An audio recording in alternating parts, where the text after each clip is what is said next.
Everyone hear me? Yeah. Welcome to this is Overcoming the Taboo, Religion and Politics with Brian Kaylor. I'm Jeremy Fricke. I'm the Education Program Director at Tri-Faith Initiative. I just want to tell you a little bit about Brian Kaylor, and then I will have him come up and add anything else he'd like to, as well as give us the information we need here. Brian Kaylor is an award-winning writer and podcast host. Brian also serves as the president and editor-in-chief of Word&Way, a Christian media platform based in Jefferson City, Missouri. Religion and politics are the two topics you're not supposed to talk about at the dinner table. And today, Brian Kaylor, who's also a Baptist minister and Ph.D. in political communication, will tell us more about this. If you would come up and join me, Brian, thank you so much. Thank you, Jeremy. So as Jeremy noted, religion and politics are those taboo topics that we're not supposed to bring up for polite dinner conversation. So the good news is we're having breakfast. So even then, we're probably not supposed to be talking about religion and politics, and yet they can't be separated. For the clergy who are joining us, you have probably had a moment, perhaps after service, after you've made a public statement somewhere else, where someone has said to you, "Why are you being political? Stop being so political." And of course, usually what they mean by that is stop saying something that goes against my politics, as opposed to stop being political in general. But let's unpack that a little bit, because that's what I want us to think about today, is that our faith traditions and our sacred texts come inherently embedded with politics. The question then, as we enter the public square, is will we bring that politics with us, or will we use our sacred songs and prayers and texts as a garnish for other political agendas? But either way, we're going to be political. And if COVID hasn't taught us that, then I don't know when we're going to learn that lesson, because politics has entered our houses of worship every single time someone has walked into the doors over the last 2 years. It's on their face. Did they come in with a mask or not?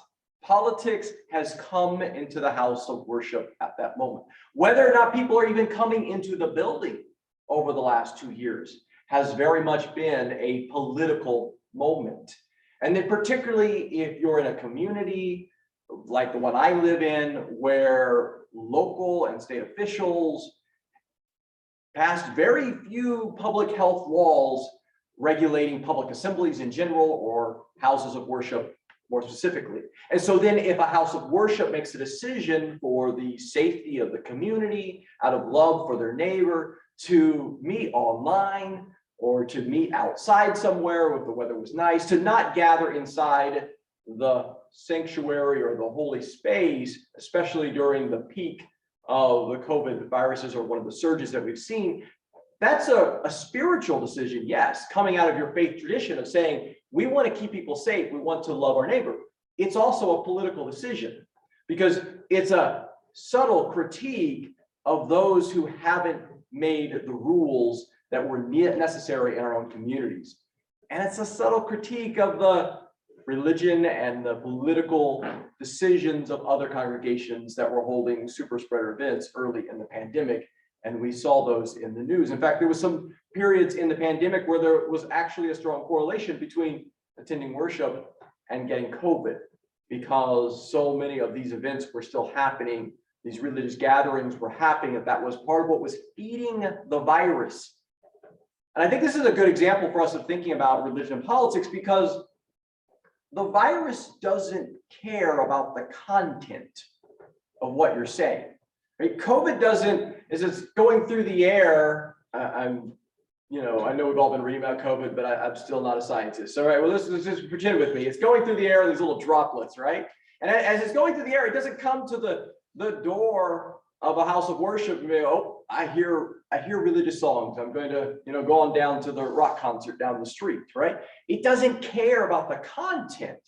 And so when we have started carving out religious exemptions, or we start carving out different content-related rules, we're the ones that are bringing politics into the simple decision of whether or not people will gather together for worship. We're the ones that are bringing politics into the conversation about COVID and COVID rules.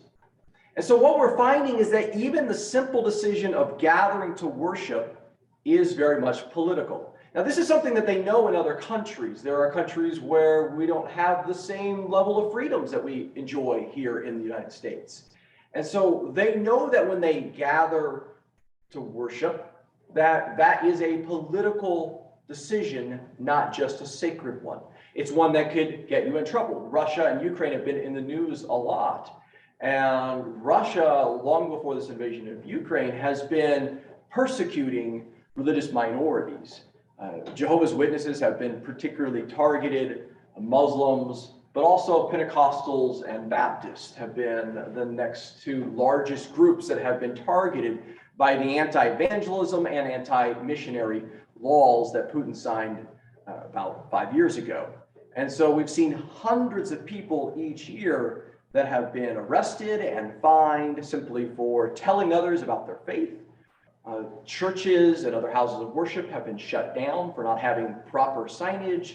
Camps and seminaries and other educational institutions have been shut down. And so gathering to worship in that context is deeply spiritual, but it's also political. That is something that religious minorities in the United States do grapple with, some more so than Christian houses of worship do in gathering to worship. Because of violence, Black churches think more about safety and security when they gather to worship because of shootings like we saw at Mother Emanuel in Charleston. Synagogues think much more about security and safety and what it means to come together as a community and gather and worship than, say, white Christian churches do. But overall, these aren't imbued with as much politics as we see in other countries until COVID has kind of given us a little taste of that the last couple of years. And if it seems like all of this is getting worse, and I don't mean because of COVID, even before COVID, if it seems like the question of how do we deal with religion and politics in our houses of worship and people getting upset at clergy members for being so political or being too political, you're right. It is getting worse. We've got research by Robert Putnam of Harvard, David Campbell of Notre Dame, who have studied this. And I found something I think is really important for us to think about. They did some massive research several years ago for the book American Grace. And part of their survey research has been talking to Americans, a large number of Americans across the country, and following them to see how they're thinking about various spiritual issues and values. And one of the key things that I found in the research that I think is important is that 4 decades ago, if your minister said something that conflicted with your chosen political party or your politics, you were more likely to change your politics. But today, and this is pre-COVID, I think it's probably exasperated by COVID. Today, if your clergy member says something that contradicts or even challenges your chosen political party or your politics, you're more likely to change your house of worship. Or if there's enough of you, change your minister. What that means is that our party ID, in many respects, is the new religion. And when I explain this to clergy, I have to quickly emphasize it's actually worse than it sounds at first blush. It's not that you are now the second largest, second best influencer of someone's worldview, only after their political party. It's that they only tolerate you as long as you toe the party line. You're not really having as much influence on the worldview as the political parties are. And if we don't toe the party line, if we step out of bounds, if we challenge, then we find either our jobs on the line or we find our congregants walking out the doors to find a new congregation. And so now we're getting red houses of worship and blue houses of worship, that we're no longer gathering together across political continuums. And in fact, in many ways, is our houses of worship are adding to the polarization and political divides that we're seeing in our nation. And so candidates of one party will go and hold campaign events. They won't call them that. They'll call them, giving my testimony. They'll go and speak in this house of worship, and the candidate on the other party will go speak in this different house of worship, right? Because we have our red houses of worship and we have our blue houses of worship. And so the congregations are adding to the divides that we're seeing. And that's a dangerous space, I think, for not only our religious communities, but also for our democracy to be in. In many ways, we saw the same type of split prior to the Civil War. We saw numerous Christian denominations splitting on north-south lines 15 years before we went to war in this nation. And so not only did the split between Baptists and Presbyterians and Methodists, not only did that prefigure the Civil War, in many ways it helped add to the fact that this would become a violent conflict. Because at the point that our religious communities were no longer gathering together across these divides, then it only drove the North and the South further apart. And I think that if we find politics dividing our congregations today, it's going to add to the polarization that we're finding in our politics. And I don't think I have to explain that our politics today is really polarized, but it's really, really polarized. It's so bad that there isn't a middle in Congress anymore. 4 decades ago, you could line up your members of Congress from the most liberal to the most conservative, plot them out based on how they were voting, and then we would check what's the moderate middle, we're the compromise. And the moderate middle is when you put your most liberal Republican on the chart and your most conservative Democrat on the chart. And 4 decades ago, you could find a significant chunk of Congress there in that middle. And today, there is literally no one in the middle. The most conservative Democrat is to the left of the most liberal Republican in Congress. And so we don't find compromise because there's not naturally this block in the middle that is going to compromise. Right? I'm afraid we're seeing the exact same thing happening in our religious congregations as well. And so what this does is it creates confusion as to what's the proper role of religion in the public square. Is it just something to add to our partisanship? Or is there something that religion has to say in this moment? And we're seeing this confusion in our media, we see it in our courts, and I want to give you a couple of examples of why people seem to not know what to do with religion. They want to treat it like this is something private, something that there's this religious sphere over here, and then there's the public square. And I think in many ways, our houses of worship have added to that. We've voluntarily ceded the public square. Part of this has been, I think, a commitment to separation of church and state. And I want to be very clear that I am a firm advocate of separation of church and state. I'm a Baptist minister. Baptists today aren't always known for believing in separation of church and state, but historically, for 400 years, we believed in separation of church and state. In fact, the first English book arguing for true religious liberty for all people was by one of the 2 founding Baptist ministers of the first Baptist church in the world, and Thomas Helway's. And it was a revolutionary argument because instead of the traditional argument, which was please stop persecuting me, right, I deserve religious freedom, he was actually saying everyone deserved religious freedom. So when we have somebody, we can see this even in some of the people who are fleeing the United States. The Puritans flee religious persecution. They didn't actually believe in religious liberty, though. They flee persecution, come here, establish Massachusetts Bay Colony so they can start persecuting other people, right? And so we have Roger Williams, the first Baptist in the Americas, is cast out of Massachusetts Bay Colony. So they didn't actually believe in religious freedom. They just wanted to be the ones in charge. So what Thomas Helways does is he actually argues for religious freedom for everyone, including atheists, including Muslims. These are some of the groups that he actually mentions in his writing. It's a radical idea, and it's so radical it gets him put in prison where he dies. And because that was a threat to the political establishment. To provide religious freedom was not merely a religious question, it was a political question. We're going to come back to that king in a moment, but just hold with that. I believe strongly in the idea that we should be separating church and state. That's not the same thing as separating religion and politics. That's different.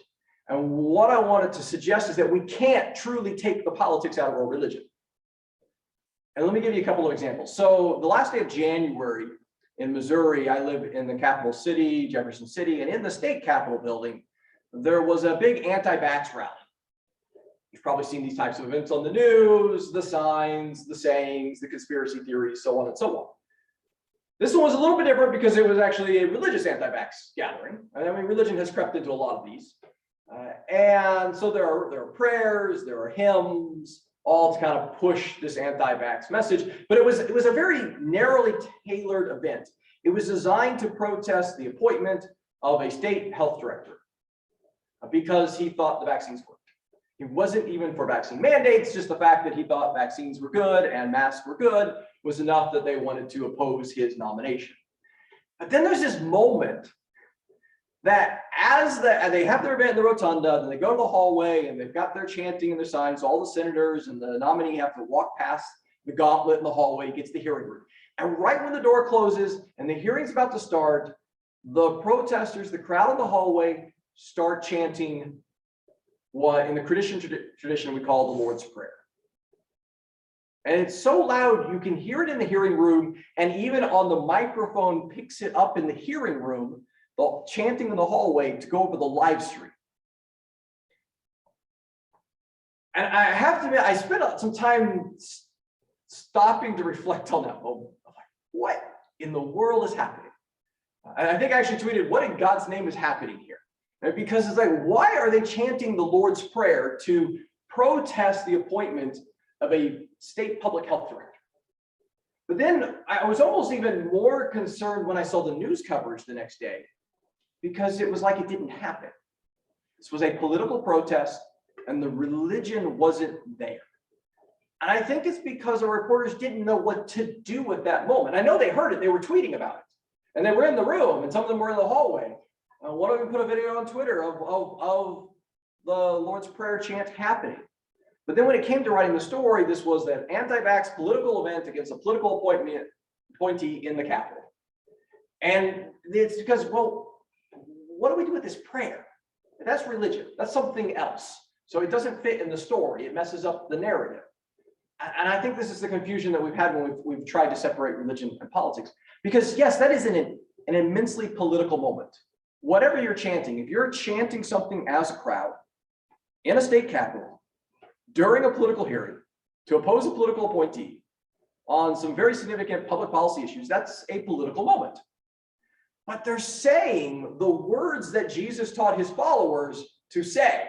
This is a deeply religious moment as well. It's a sincerely religious moment. I mean, we've seen a lot of Christian symbolism about, we have the storming of the Capitol on January 6th, a political insurrection. It's also a religious moment because people are carrying the Christian flag, they're carrying Jesus 2020 signs, they're carrying the Bible, they're carrying religious symbols that mean something to them. But that's one level of commitment. Right? I mean, I don't think anyone would carry the Christian flag into the Capitol unless they were calling themselves someone who lives under that banner. But it's one thing to carry something. It's another thing to actually recite the words of a prayer. So you have to actually know the words to join in on this political protest. So this is a significantly spiritual moment for them to, in unison, chant through the words. They didn't pass out pieces of paper. They all knew the words. So this is something that is both immensely religious and immensely political. And I bring this as an extreme example. I think it's an abuse of the religious text, but I bring this as an extreme example to help us think about how we cannot pull the politics out of religion. Because let's now pick up the words of that text. I study political communication. I think about words and their meaning, and context does matter. Where you say something matters. Saying something in one place can change the meanings of the words. And how you say something changes the meaning of the words. So let's take that text and let's drop it into a Sunday worship in a Christian church. Word for word, exactly the same. We might be now saying, see, it's just religion now. But there's a lot of politics embedded in that text. Give us this day our daily bread. It can be a pretty political prayer when you start raising the question, why are we praying for bread today? And why do some people not have the bread they need for today? Why are people needing to say this prayer in a country where over the last 4 decades, CEO pay has gone up nearly 1,000%, but the average worker pay has gone up only 12%. So when we start to pray for our daily bread for our workers today, there's a reason why perhaps they need daily bread and some others never even think about, even their daily, getting concerned about their daily steak or filet mignon or whatever. Right? And so it reminds me, it's what the Brazilian Catholic Archbishop famously said, when I give food to the poor, they call me a saint. When I ask why they are poor, they call me a communist. And so this prayer naturally can come with some political implications. There's a passage in there about forgiving debt. Walk down, head over to Lincoln, walk down to your state house and suggest that we cancel student debt. And if you do that as a clergy member, the politician is going to say, stop being so political. Okay? But canceling debt is in numerous religious traditions, holy texts. This is, it's in the prayer of Jesus. We've got it in your Jubilee, right? The idea of debt cancellation is very much a spiritual concept. And so if we're going to say these words in a worship service, is it really just about faith? Is it really just about the Spirit? Is this really where we want to regulate and delegate our faith community as just in charge of the affairs of the afterlife, as if it has nothing to do with the here and now? After the Lord's Prayer event at the state capitol, I was writing about this for a public witness at Word&Way, and I talked to Aubrey Hendricks. He's a visiting scholar at Columbia University. He's author of several books, Politics of Jesus, Christians Against Christianity. And he was talking about why the Lord's Prayer is inherently political, even when it shows up in a religious gathering and not in a state capitol. He says that this prayer has been domesticated in a way that most folks don't even think about it when they pray. So it has there's a radicality underlying the Lord's Prayer, an anti-empire dimension, in that it asks for God's kingdom to come and replace Caesar's kingdom.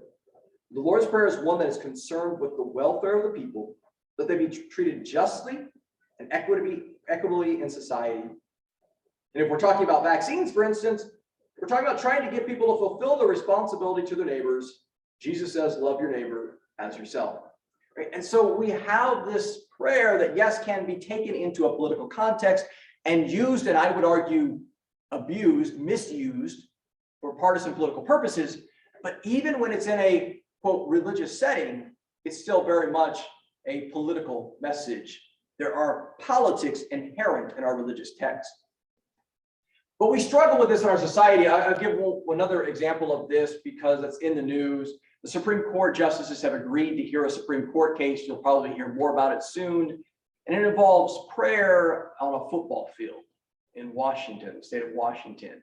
They'll be hearing oral arguments on it. I don't think they've set a date yet, but sometime in the next couple of months, they'll probably be hearing oral arguments on this case. And it involves a high school football coach who started praying. He would kneel down at the 50-yard line.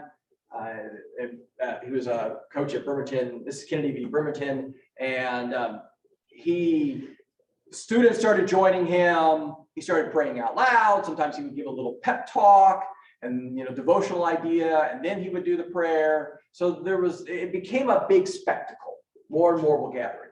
The school told him he needed to stop. Some parents and students had complained about their students feeling pressured to attend this religious gathering on the 50-yard line at the end of the games. He refused. They suspended him, didn't renew his contract, and he sued. This has been going through the courts for years. It's come up the Supreme Court before, was kicked back, it's come back up. They've agreed to hear it, and I'm concerned that they've agreed to hear it for a couple of reasons. One, because the attorneys that are arguing for this case keep claiming that he's being punished for his private prayer life. If you go and look at some of the images, right, he's in public. It's much more public than, you know, if I were to drop on a knee and pray right here, because he's got students that are all around him. There are fans in the crowd. The local television cameras are there, right? It's a very public prayer. And he's also praying out loud. And at the moment you start to pray out loud, even if you are speaking to the divine, you also have another audience. In many ways, I have two audiences right now, right? I have an in-person audience and I have an online audience. So this is our hybrid world in which we are coming out of COVID with, and that we'll probably have with us forever, right? But in the same way, when you're praying out loud, when you're praying in public, you have those two audiences. And clergy know this, right? I mean, you know, we're praying to the divine during the service, but we also know the congregants are listening, right? We know that we can, I don't know how this is in all religious traditions. Baptist ministers are particularly notorious for using the prayer after the sermon. It's just more sermon time. And so, you know, I got a couple more things that I needed to make sure, oh, I just remembered something I forgot to say, you know, so I can pray it out to God, but I also know the congregants are being reminded of this one more point that I wanted to make, right? And so there are multiple audiences that are happening here. So that's concerning. The argument is that somehow, because it's religious, it's private. That's the argument, right? It's prayer, even if it's in public, even if it's out loud, that because it's religious, because it's prayer, therefore it's automatically private, and he can't be punished for it in the public square. That's concerning. And I'm concerned the Supreme Court justices might buy that argument, at least some of them, because our court has a pretty bad record of dealing with prayer. They don't know what to do with it. One of the most significant cases actually comes out of Nebraska, Chambers v. Marsh. Representative Chambers was sued to try to stop the prayers during the start of legislative sessions. This happens in the U.S. Congress, it happens in state houses around the country, and the Supreme Court justices threw that out.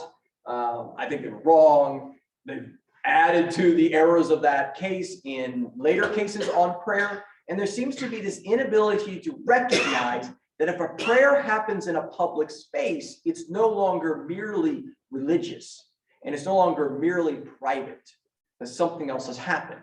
I mean, you know, when a chaplain prays and their prayer is transcribed and put word for word in the official record of what our legislators or lawmakers are doing, the business of the state, that is profoundly religious, yes, but that's also a political message. And it's a political message that sends to citizens that if you don't pray like this, and if you don't believe like this, then you're a second-class citizen in your own state or in your own country.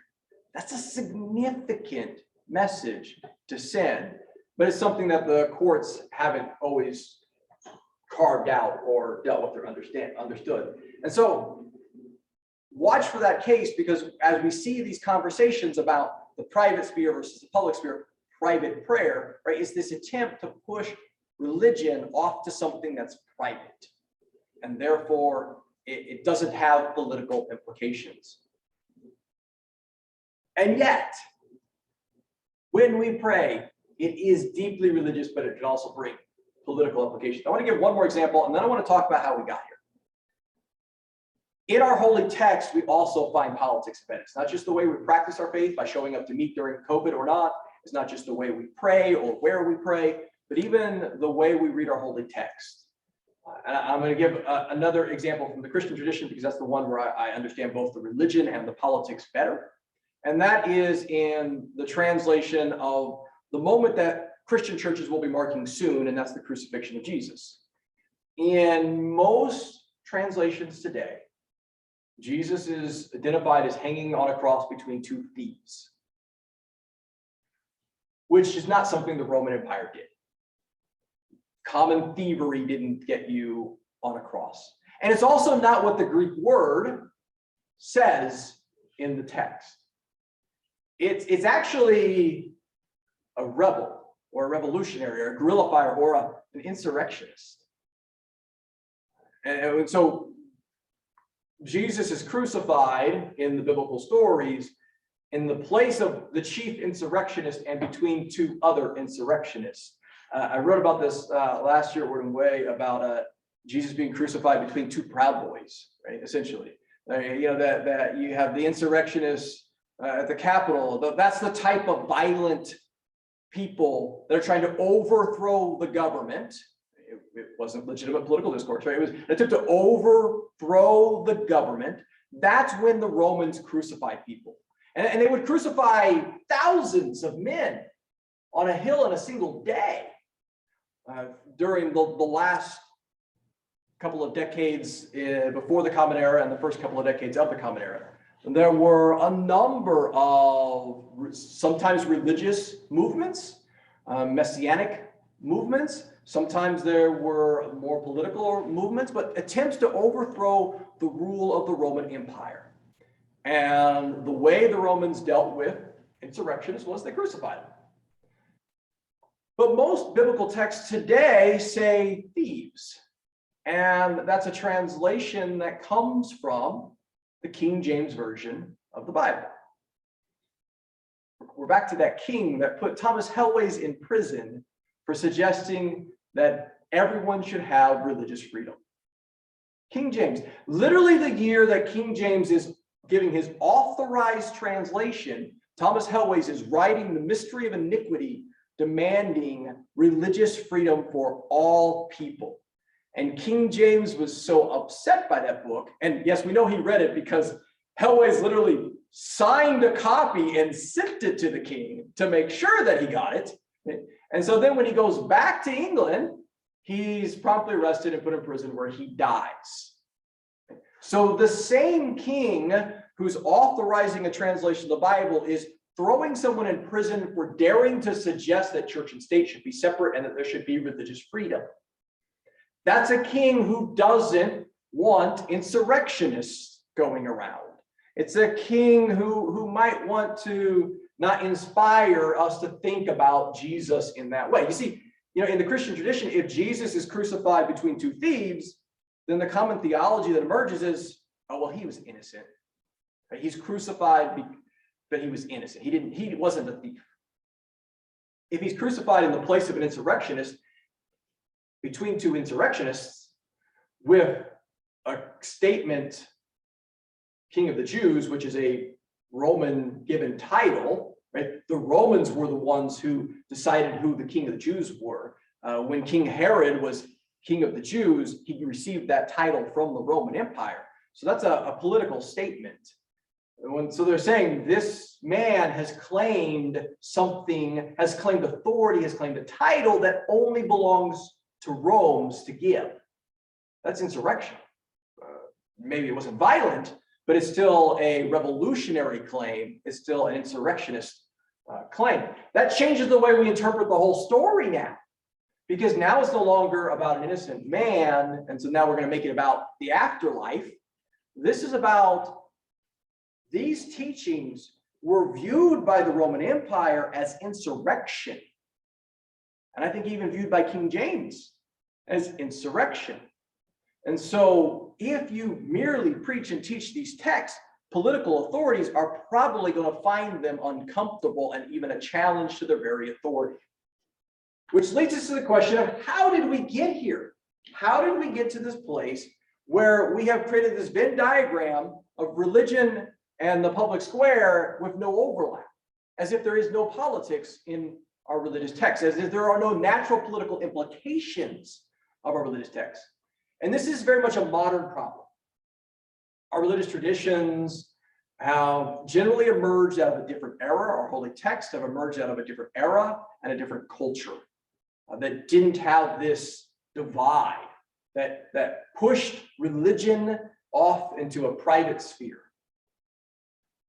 This is a modern problem. It largely comes from some of our modern liberal nation-state thinkers, those that helped create the world with the nation states that we have today. Most significantly was Rousseau, an 18th century philosopher, very influential with American and French revolutions, and people were reading him, but Hobbes and Locke and some of the others are adding to this. But Rousseau is particularly the most explicit in the way he talks about why religion needs to be confined by national boundaries and viewed as a private spiritual sphere.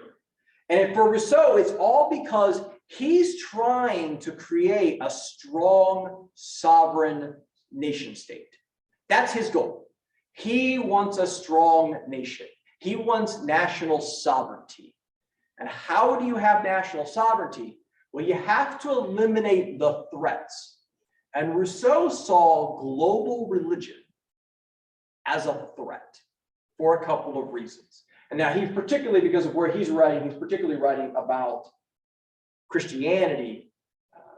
But I think his concerns about a threat to national sovereignty, we find others would write about Islam and Judaism as well. It's this threat of global faith that connects people across borders. Because how do you keep a nation sovereign? Well, you probably need a military. I mean, we're seeing a little bit of this in Ukraine, right? Ukraine national sovereignty is literally under attack, and they are fighting back to try to protect their national sovereignty. But if you identify with people on the other side of the border through a common shared faith, and if that faith is more important to you than your nationality, then when your ruler, be it a king, be it a president, whatever, demands that you take up arms and fight, you might say no. Why would I fight those people over there? We're the same. We're of the same faith, even if we might live on opposite sides of a human-drawn border. That's Rousseau's fear. And so he writes about then this project to instead, he argues that Christianity should instead be viewed as merely spiritual, focused on how to get to heaven. That's it. The priests need to focus on get to heaven and leave everything else to the state. He wants to redefine Christianity in this way. And so he argued that Jesus came to set up on earth a spiritual kingdom, separating the theological from the political system. Christianity as a religion is entirely spiritual, occupied solely with heavenly things. The country of the Christian is not of this world. And he particularly, and this is why I find Rousseau particularly fascinating compared to some of the other thinkers at the same time that are making similar arguments, though not as explicitly, he starts to look at the liturgical practices. So he sees the act of communion in Christian churches as particularly dangerous. Because when you take communion, then you're identifying yourself with a different kingdom, one that transcends the national boundaries. And so he argued that they find their bond of union in the communion of churches. And that since communion and excommunication are the social compact of the clergy, a compact which will always make them masters of peoples and kings, right? Because if you've got a church situation where you can excommunicate someone, we saw this with the rise of the Anglican Church after the Pope excommunicated the king, right? So that gives the religious authority some authority over a king, and that's dangerous for state sovereignty. All priests who communicate together are fellow citizens, even if they come from opposite ends of the earth. So he finds that as particularly problematic. And so religion, he added, should only be tolerated so long as their dogmas contain nothing contrary to the duties of citizenship. So essentially what Rousseau does is invent this concept of religion as a private spiritual realm, as a private spiritual sphere. And he does this in the name of state sovereignty, in the name of nationalism. And so that we want to define religion's okay as long as it stays within the nation, as long as it's spiritual. And this is where we get this taboo that religion and politics aren't supposed to intermingle, and that religion is a private sphere question that doesn't have political implications. It is a modern problem. It is a modern idea from the very creators of the modern liberal nation state. And we, again, I've mentioned a couple of examples from Russia and Ukraine because it's in the news. We again see a case here where a church splits on national boundary lines prior to the actual physical invasion, like we saw with the Civil War here in the United States.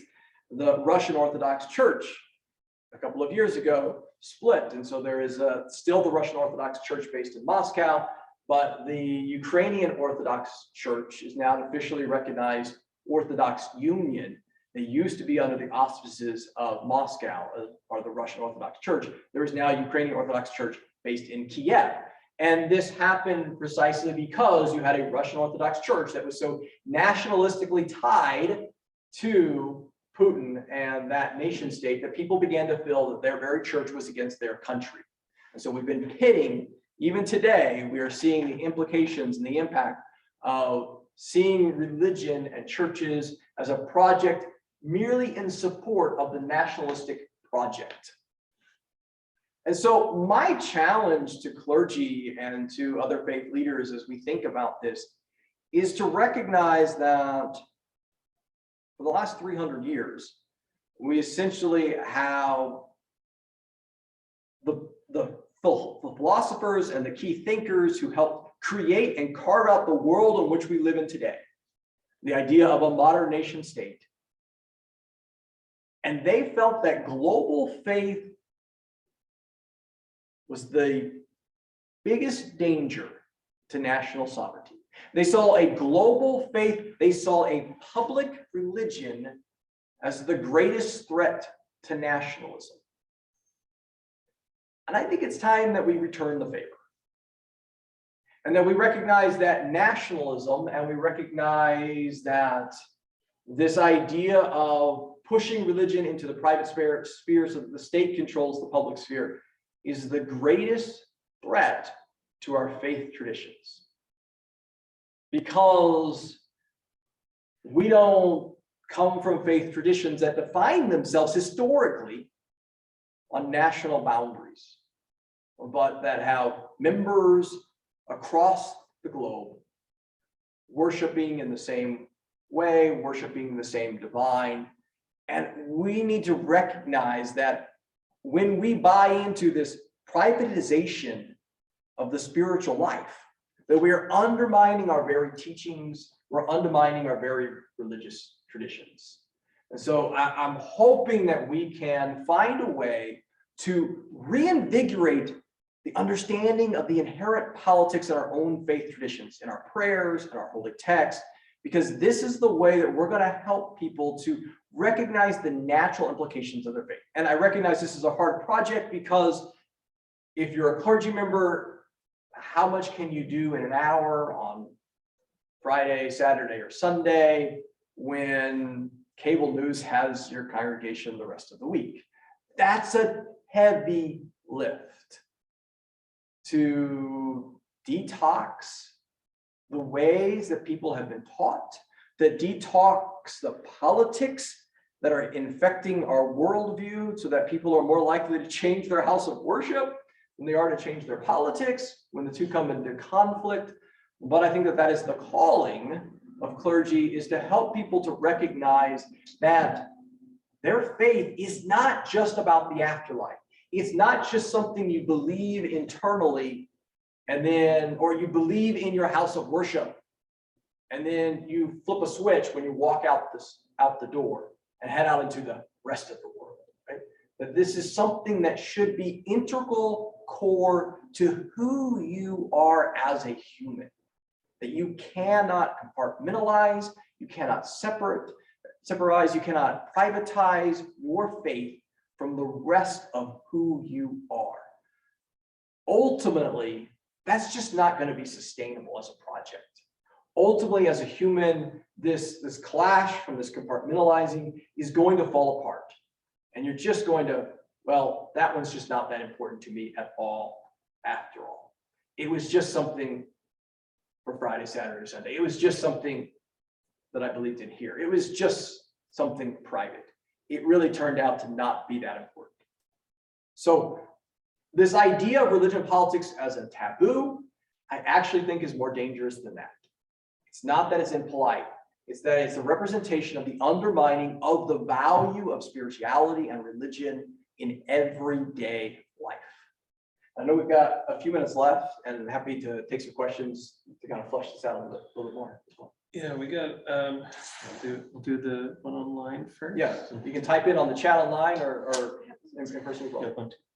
I'll have you go first, actually. Okay, so go back. So what you just said about not being able to separate your faith and when you walk out the door of your house of worship to the football coach on the field, and reconcile those two things for me.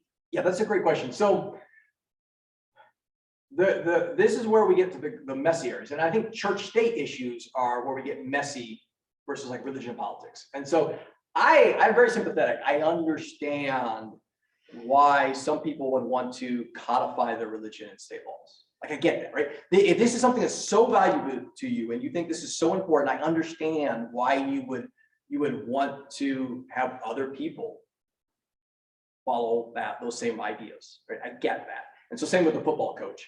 I get why he would want to encourage his students to come and join him in prayer. The problem that I have is when we start getting to the issue of coercion. And I think it's going to naturally taint religion and sincerity. So, we can think about this in both the legal sense and in the football coach sense. So if your football coach, you're a high school boy, and your football coach is praying and other team members are joining, and he's, giving some comments, and do you really feel free to just walk off? Right? Even if it's an unofficial prayer time, but it's immediately after the game, everyone's in uniform, right? You walk to the middle, shake hands with the other team, he drops, the rest of the team gets down. Are you going to be the one high school player to walk off thinking, I wonder if coach is going to let me play next week? Or I wonder if coach is going to treat me different in practice this week, right? And so there's this sense of compelling, of feeling forced, right? Same thing with laws. And so this is the problem to me, is that I get the idea of practicing our religion, and I get the Puritans, right? I understand they fled religious persecution. They didn't want to be persecuted, and they came here and they thought they were right, and so they set up and they became a mirror image of what they had just fled. I understand. I think that's a very natural human tendency. But I think that what happens then is that religion suffers every single time that church and state are united. Because if you don't have the freedom to say no, you don't really have the freedom to say yes. So I'm really concerned about religious sincerity. And so I understand the desire to practice your faith, but I think we have to always give people the freedom to decide whether they're going to participate with us or not. I got a quick comment, and see if you want to address any of this. I know I talk actually quite a bit about the privatization of religion and some workshops and stuff, particularly about how it puts an extra lens on those who are not part of the majority group. Like, everything feels public, right? I was wondering if you could unravel that a little bit in the context of what you talked about a little bit. Yeah, so that's a great question, because we have this normative faith. Sometimes we call it civil religion, right? Under God in the pledge, and so, but it's almost treated as not religious, right? It's just kind of, it's the normative, but then it does create this second class citizenshipness. But you're right. If religion is a private sphere issue, and I think we see this more in France than in the United States. And so then even, wearing hijab becomes a significant marker of faith in a society that doesn't mark faith, and it's supposed to be very private. And to the point that now there are even attempts to ban such religious expression of a minority faith that's already targeted in other ways, because they aren't buying into the privatization of their religion like the dominant culture has. And so I think you're right. There's always the danger that we would create a system that marks out and helps and makes minorities feel like they're not really part of their nation. And I think that when it comes to issues of religion, because faith is so sacred and so integral to one's understanding who they are, we have to be particularly careful. It gets both to the question of like coercion and, church state, establishment, as well as this issue of privatization. I think it's a really important concern. I know we got at least 3 questions online here. I'm just going to read them all out. You made a distinction between church and state versus religion and politics, with the latter being difficult to separate. In our governor's race in Nebraska, candidates claim they support, quote, Christian values. Doesn't that blur the separation of church and state argument? And is there any recourse other than electing a different candidate? Yeah, so, it's interesting. Our US Constitution, the original Constitution, has one religious reference. And that is Article 6, there shall be no religious test for office. So that's a really radical idea that our founders, when they went to that level. And this is getting right in the row with my dissertation. I looked at religious rhetoric in presidential campaigns, primarily focused in 1976 to 2008. And essentially the argument is that we have created a society and culture, I think there might be some shift since then, but where the candidate at the presidential level who talks the most about God, who quotes the Bible most and so forth in the general election, wins every time. We have a de facto rhetorical religious test for office. And that's exactly what's happening in Nebraska. It happens in Missouri as well. It happens in a number of states, probably more states than not. That talking about your Christian values is seen as a political advantage. And so, yes, the ultimate recourse is basically we just not vote for those candidates. I think that rhetoric is highly problematic. It is not an official religious test for office, but it is definitely an attempt by candidates to suggest that there should be one, right? If you're suggesting that people should vote for you because you have Christian values, you're suggesting that someone who isn't a Christian shouldn't be eligible. We saw this with Barack Obama. When he was running for president the first time in 2008, there was the false claim that he was a Muslim. And I mean, there was a significant part of the Republican Party that actually believed that in polling. It wasn't true, but that's not actually the part of that rhetoric that was the problem. The problem was, and therefore he shouldn't be president. Everyone who was saying, well, Barack Obama is a Muslim, was saying that's why we can't vote for him. So they were saying that if there was an actual Muslim, that they should not be allowed to be president. Right? We've seen this with members of Congress. There have been arguments that they shouldn't be allowed to swear in on the Quran. I don't know why we would want them to swear on the Bible. I mean, that's a pretty meaningless oath, right?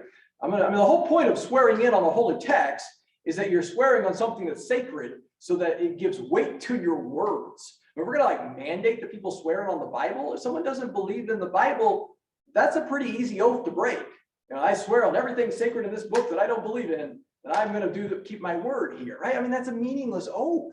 So I don't know why we would demand that, but yeah, we have this system where I don't know if this polling is maybe a little old now, but when I was writing my dissertation, there was a poll that had just come out that showed that the number one thing that would cause people to vote against a candidate was if they were an atheist.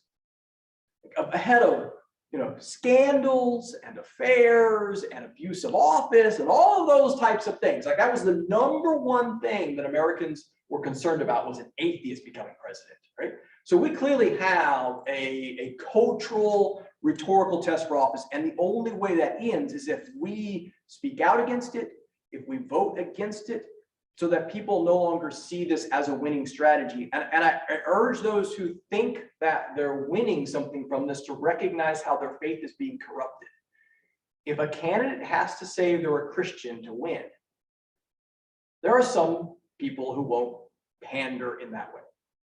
But there are many politicians who will say what they need to say and go to whatever service they need to go to, maybe read a scripture from 2 Corinthians or something, do whatever they need to do to go through the motions to suggest that they're actually a Christian because they need the votes. And so we're creating the politicization, and I would think even the profanization of our faith when we give into these religious tests for office.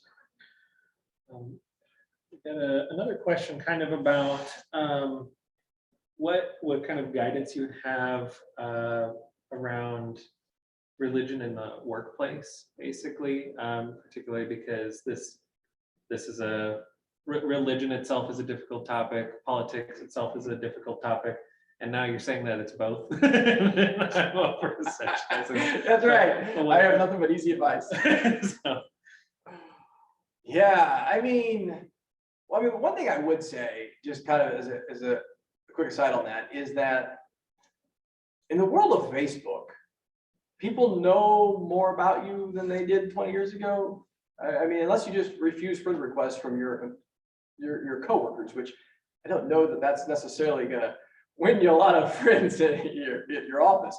So, I mean, people are probably know more about your personal faith practices than they did 20 years ago in the workplace. So that's an interesting dynamic of thinking religion's in the workplace, not necessarily just by what you might say and do in the workplace, but even just by what people know about you. And so in some ways, your private sphere is more public than it used to be in the workplace. So if you post a picture of yourself in worship, now your coworkers have seen it. Okay? So that complicates the question a lot more today. But yeah, I think there's this fine balance. And I mean, we're dealing with really important things. Religion is really integral to who you are as a human being. And so it's that balance between how do I be faithful and true to who I am, and also how do I be faithful and true to who the other person is. They might believe differently. And so I want to both not feel like I'm self-censoring, but also not make the other person feel uncomfortable or unwelcome, or that I'm, looking down on them. And I know that's a really quick kind of the tension there, but I mean, it's definitely a difficult situation. I mean, I spent 6 years as a professor at a state school, and so a lot of religious diversity within the department. People figure out where you are religiously pretty quick, right? If you just naturally be who you are. And I think there are a number of ways to be true to who you are without creating an unsafe work environment. we have a couple folks here that are managers of organizations, and I'm just wondering if you have anything else to add for confidence in making space for religious diversity in their spaces. I mean, thinking about the normalization that we were talking about a moment ago, I mean, I think one of the most important things is being aware of issues like holidays, and how employment benefits might favor one religion over another. Right? And so, everyone gets Christmas off. I mean, that's great to some people. It's not as meaningful to other people as a different day would be. So, one of the things I think is increasing in our society is more flexibility in the holidays. You have a little bit more freedom as to when some of the holidays are more floating holidays as opposed to established on the federal calendar of these key significant national moments or these key Christian moments, because that's what our holiday calendar used to be based on. And I think that creating that ability for your employees to be able to tell you, this is what is important to me, be it a holiday or inside the workplace, to have that flexibility that they feel safe to tell you what they need. I mean, that's a more of a tonal, relationship idea.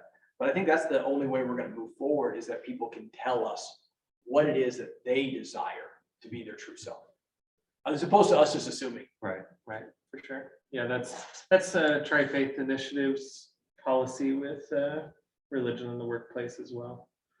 Okay, and then we have one more question. I know it'll be just a few minutes over, but do you have any specific language that you've found that conveys this message about interconnection of faith and politics that doesn't kind of create the cries of being too political from the outset?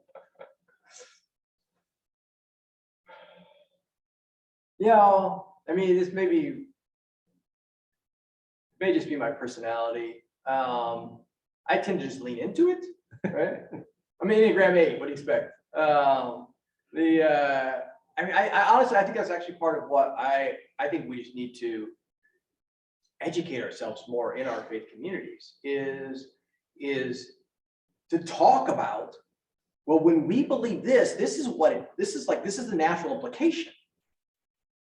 That surely our faith tradition has something to say about the great moral questions of today. Like surely it has something to say about income inequality. I mentioned that briefly a moment ago. Surely it has something to say about the rampant gun violence in our society. I mean, surely it has something to say about a million people dying from COVID over the last 2 years in our country. We're almost at that mark. Like if our faith doesn't have something to say about those issues, it really isn't that helpful. I mean, why would we hold on to it? And so I think that lean into those stories in your sacred tradition. This is when our faith tradition stood up to the pharaohs and the Caesars and whoever, and that we will not play favorites, that we will speak the truth to power, and anytime the pharaoh or Caesar and the Washington, D.C. or Lincoln, Nebraska, or wherever it might be, steps out of line, that we need to speak into this. And so I don't know. I don't know that I have good language. I'm not trying to like code this. I want us to lean into it and just let's just own it and name it. This is what we believe, and it is not just about the afterlife. It has real world implications here and now. Now, I mean, that doesn't mean that I should add a quick little caveat, and then we'll close. It doesn't mean that we necessarily have to come out like every single piece of legislation, right? So, I mean, I think that we should have something to say about income inequality.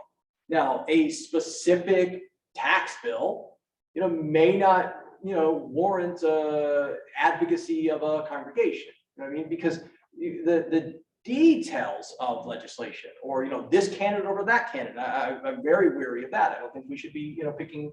Engaging in partisan elections as congregations of picking one candidate over another, but speaking to the moral framing of the big picture issues so that people are getting their worldview and thinking about the topic of taxation from their faith first and not from MSNBC or Fox News. Like that's the goal.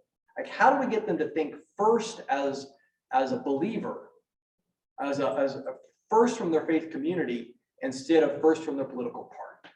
Like how do we fight the idolatry of party ID as the national religion?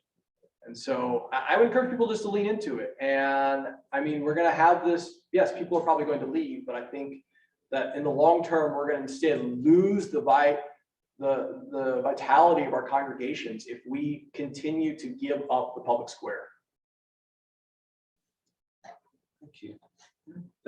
Well, this has been wonderful. Thank you so much, Dr. Kaylor. And if anyone, you will get a recap email of the recording, as well as a survey link. We would love to hear your feedback. Thank you, everyone, for coming, and hope to see you next time.